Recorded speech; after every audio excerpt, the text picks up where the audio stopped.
प्रत्येक बातमीतील घटनेच्या वास्तविकतेची तुलना थेट पाहत रहा चांगली अपडेट। पावसात भिजणाऱ्या त्या चिमुकल्यांना रोज अनेकांनी पाहिलं। सकाळची वेळ, काळ्या कुट्ट ढगांनी आकाश व्यापलेलं, मुसळधार पाऊस, रस्त्यावर चिखल आणि त्याच पावसाची पर्वा न करता दप्तर पाठीवर घेऊन शाळेकडे निघालेली चिमुकली पावलं। कोणी दप्तर डोक्यावर धरून स्वतःला भिजण्यापासून वाचवत होतं, तर कोणी वह्या पुस्तकं भिजू नयेत म्हणून ती छातीशी कवटाळून चालत होतं। काही मुलं एखाद्या दुकानाच्या आडोशाला उभी राहून पाऊस कमी होण्याची वाट पाहत होते, तर काहींच्या अंगावर पावसाचा प्रत्येक थेंब पडत होता। हे दृश्य नवीन नव्हतं, गावातील प्रत्येकाने ते अनेकदा पाहिलं होतं, पण पाहणं आणि त्या वेदनांची जाणीव होणं यात फरक असतो। मिरज तालुक्यातील शिपूर गावातील तरुण प्रणव देसाई यांच्या मनालाही हेच दृश्य वारंवार अस्वस्थ करत होतं।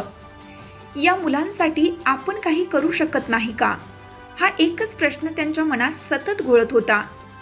आणि मग त्यांनी कोणतीही घोषणा केली नाही, कुठलाही गाजावाजा केला नाही, कोणत्याही प्रसिद्धीची अपेक्षा ठेवली नाही, थेट कृती केली। एक दोन विद्यार्थ्यांना नव्हे, तर शिपूर गावातील प्रत्येक शाळकरी चिमुकल्यांच्या हातात स्वतःच्या खर्चातून छत्री देण्याचा संकल्प त्यांनी पूर्ण केला। छत्री मिळाल्यानंतर चिमुकल्यांच्या चेहऱ्यावर उमटलेली निरागस हास्य, आता माझं मूल भिजणार नाही, ही भावना व्यक्त करत पालकांच्या डोळ्यात आलेलं समाधान आणि गावकऱ्यांच्या चेहऱ्यावर दिसलेला अभिमान, हेच या उपक्रमाचं खरं यश ठरलं।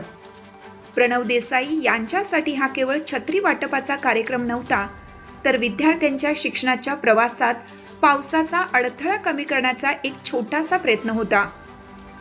यापूर्वी त्यांनी गावात विविध सामाजिक उपक्रम राबवत समाजसेवेची परंपरा कायम ठेवली आहे। मात्र ऐन पावसाळ्यात गावातील प्रत्येक चिमुकल्याचा विचार करून राबवलेला हा उपक्रम अनेकांच्या मनाला स्पर्शून गेला। आज शिपूरमध्ये चर्चा छत्र्यांची नाही, चर्चा आहे एका अशा तरुणाची ज्याने राजकारणापेक्षा समाजकारणाला प्राधान्य दिलं, ज्याने भाषणांपेक्षा कृतीवर विश्वास ठेवला आणि ज्याने हे सिद्ध करून दाखवलं की समाज बदलण्यासाठी मोठ्या पदाची गरज नसते, मोठ्या मनाची गरज असते।